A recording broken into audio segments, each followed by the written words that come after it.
Hi friends, welcome to my channel. இன்றைக்கி பார்த்தீங்கன்னா டே 22 நமக்கு வேக்சினேஷன் போட்டால் நெக்ஸ்ட் டே ஆகும். இனிமேல் பார்த்தீங்கன்னா நமக்கு கோழிகளுக்கு எந்தவித வேக்சினேஷனும் கிடையாது. ஏன்னா நம்ம 3 வேக்சினேஷனும் கம்ப்ளீட் பண்ணியாச்சு. ஸோ இனி கோழிகளுக்கு வேறு எதுவும் கொடுக்க வேண்டியதும் தேவை கிடையாது. தென் ஆன்டிபயோட்டிக்ஸும் இனி கிடையாது, அதுவும் கம்ப்ளீட் ஆகிடுச்சு.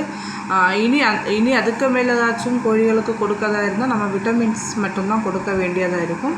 அதுவும் நமக்கு உடனே சடனாக கொடுக்க முடியாது. ஏன்னா நம்ம வேக்சினேஷன் போட்டிருக்கோம். ஸோ 24 hours கழிஞ்சால் தான் கோழிகள் எப்படி இருக்குதுன்னு பார்த்துட்டு ஒரு 2 days கழிஞ்ச அப்புறம் நம்ம விட்டமின்ஸ் கொடுக்க ஸ்டார்ட் பண்ணுவோம். அது எந்த மாதிரி நிலையில் இருக்குதுன்னு பார்க்கணும். ஃபஸ்ட் எப்படி நல்லா ஆக்டிவாக இருக்கா இல்லையான்னு தெரிஞ்ச அப்புறம் தான் நமக்கு தேவைப்பட்டால் நமக்கு விட்டமின்ஸ் கொடுக்க வேண்டியதாக இருக்கும், இல்லைன்னா வேண்டாம் அந்த மாதிரி. தென் அதுக்கப்புறம் பார்த்திங்கன்னா இனி கோழிகள் இது ஒரு 10 days கூட தான் இனி கூடுதலும் வளர்கிறதுக்கு சான்ஸ். ஏன்னா நமக்கு 35 days ஆகும் தந்திருக்காங்க. ஸோ இந்த 35 daysக்குள்ளாலேயே இந்த கோழிகள் நல்லா வளர்ந்துட்டேன்னா வெயிட்டும் போட்டுட்டேன்னா அவங்க கொண்டு போயிடுவாங்க. ஸோ அப்படி கொண்டு போகும்போது நம்மளோட ஃபஸ்ட்டு பேட்சும் கம்ப்ளீட் ஆகிடும். இனி நமக்கு மொர்டாலிட்டி லெவலும் இனி வர சான்ஸ் நிறைய இருக்குது. ஏன்னா இனி இப்போ ஃபீட் கம்ப்ளீட் ஆகிடுச்சு. ஸோ அதாவது செகண்ட் டைப்ஸ் ஆஃப் ஃபீடு எல்லாமே கம்ப்ளீட் ஆகிடுச்சு. இன்னையோட இனி நம்ம கொடுக்க போகிறது தேர்ட் டைப், அதாவது ஃபினிஷர் ஃபீட் தான் நம்ம இனி கொடுக்கணும். அப்புறம் பார்த்திங்கன்னா இப்போ இந்த கோழிகள் எல்லாம் உங்களுக்கு பார்க்கும்போதே தெரியும் எப்படி கொஞ்சம் டிஃப்ரெண்ட்டாக இருக்குது. தென் மாற்றமும் நிறைய இருக்குது, சேஞ்சஸும். தென் இந்த கோழி பார்த்திங்கன்னா இதுதான் இம்மெச்சூர் சிக்கன் சொல்லுவாங்க, அதாவது ஊனமுற்ற கோழிகள். இந்த கோழிகள் வளராது.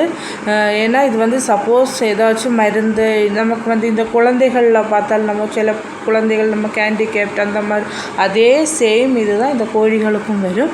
எல்லா கோழிகளும் ஒன்று போல் வரணும்னு கிடையாது. இதுக்கு மேபி ஃபுட்டில் ஏதாச்சும் இன்ஃபெக்ஷன் ஆகிருக்கலாம், இல்லைன்னா மருந்து ஏதாச்சும் கோழிக்கு ஓவரதாக இருக்கலாம். சொல்ல முடியாது எந்த மாதிரின்னு. எந்த ரீசன் வேணாலும் ஏதாச்சும் இன்ஃபெக்ட் ஆகிருக்கலாம், ஏதாச்சும் ஒரு ரீசன்னால தான் இந்த கோழிகள் இந்த மாதிரி ஆகுது. இந்த கோழிகள் வளரவும் செய்யாது. அதே டைம் லாஸ்ட் வரைக்கும் இந்த மாதிரி தான் இருக்கும். சில கோழிகள் இறந்து போகும், இல்லைன்னா லாஸ்ட் வரைக்கும் இதே வெயிட்டோடு தான் இந்த கோழிகள் இருக்கும். இதை தான் நம்ம கோழின்னு நம்ம சொல்லுவோம், அதாவது இம்மெச்சூர் சிக்கன்.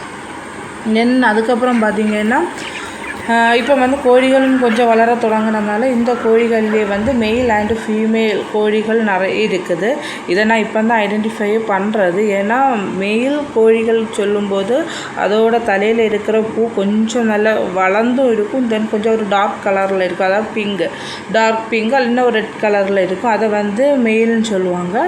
ஃபீமேல் சொல்லும்போது தலையில் இருக்க பூ அவ்வளவு இருக்காது, லைட்டாக தான் இருக்கும். அது ஒரு பிங்க் கலர், லைட் பிங்க் கலரில் தான் அதோடு இருக்கும். அதை வச்சு தான் அப்படி ஐடென்டிஃபை பண்ணுறது மெயில் அண்டு ஃபீமேல் கோழிகள்னு.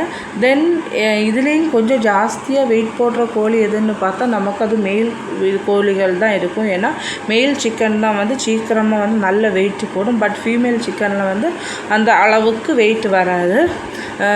தென் இதில் வேறு என்னென்னு பார்க்கும்போது கோழிகளுக்கு இப்போது நல்ல ஆக்டிவாக தான் இருக்குது, வேறு எதுவும் கிடையாது. தென் இந்த மொர்டாலிட்டி லெவல் பார்த்திங்கன்னா இன்றைக்கி 1 தான். வேக்சினேஷன் போட்ட அப்புறம் அப்படின்னா இது நம்ம எதுக்கு வேக்சினேஷன் போட்டோம். ஸோ ஒரு சிக்கு ஆன ஒரு கோழி தான் இது ஆகிடுச்சு. அதாவது நான் நேரத்தை இம்மெச்சூர் சிக்கன் ஒரு கோழி காமிச்சிருந்தேன், அதே டைப் கோழி தான் ஒன்று போயிடுச்சு. ஸோ அது பரவாயில்ல. நமக்கு அந்த மாதிரி கோழிகள் இறந்தாலும் பிரச்சனை கிடையாது. பட் கொஞ்சம் நல்ல வெயிட்டும் இதெல்லாம் ஆகும்போது தான் நமக்கு கொஞ்சம் ஒரு மன கஷ்டமாக இருக்கும். தென் இந்த கோழி டைப்பில் இனி நம்ம இதுக்கு ஃபீட் கொடுக்கறது தேர்ட் டைப் ஆகும், அதாவது ஃபினிஷர். ஸோ இது ஃபுல்லுமே பெல்லட்டாக தான் இருக்கும். தென் இந்த கோழிகளில் இனி வெயிட்டு போடுறதுக்கு இந்த உணவில் சேர்க்கக்கூடியது கம்பு, மக்காச்சோளம், தென் சோயா இதில் நிறைய ஜாஸ்தியாக ஆட் பண்ணுவாங்க. ஏன்னா சோயாவில் தான் நிறைய வெயிட் போடுறதுக்குள்ள இது இருக்கும்.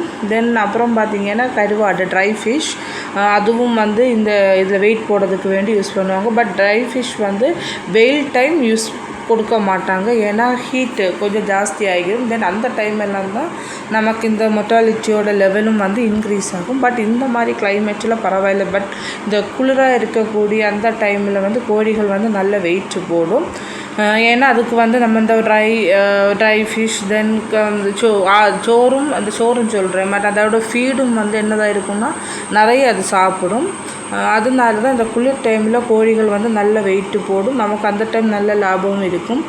பட் வெயில் டைம் கொஞ்சம் கஷ்டமாக இருக்கும். ஏன்னா ஆல்ரெடி ஹீட்டு, அதில் வந்து இந்த சாப்பாடும் தென் எல்லாம் வந்து ஒன்றோட ஒன்று நெருங்கியும் வரும்போது ஹீட்டு கொஞ்சம் கூட ஜாஸ்தியாகும். அப்போ அந்த டைம் வந்து நமக்கு வந்து இதில் வந்து ஃபேன் எல்லாம் வைக்க வேண்டியதாக வரும். ஏன்னா குளிர் அந்த சூடு எடுக்காமல் இருக்கிறதுக்கு வேண்டி அந்த மாதிரி டைப்ஸ் நமக்கு இப்போ இது வரைக்கும் வரல. ஏன்னா நம்ம ஃபஸ்ட்டு பேசினால இந்த டைம் பிரச்சனை கிடையாது. பட் இனி கிளைமேட்டுகள் மாறும்போது நமக்கு சேஞ்சஸும் வரும். அப்போ அவங்க நமக்கு சொல்லி தருவாங்க. அதே போல் நம்ம வந்து கேட்டு பண்ணாலே போதும். தென் அப்புறம் பார்த்திங்கன்னா இன்றைக்கி டே 22. ஸோ இன்றைக்கி எந்த வித பிரச்சனையும் கிடையாது. எல்லா கோழியும் நல்லா ஆக்டிவாக இருக்குது. இனி நாளைக்கு என்னென்னு நம்ம நாளைக்கு முட்டாலிட்டி இருக்கா இல்லையான்னு நாளைக்கு தெரியும் நமக்கு. ஓகே, பாய், தேங்க்யூ.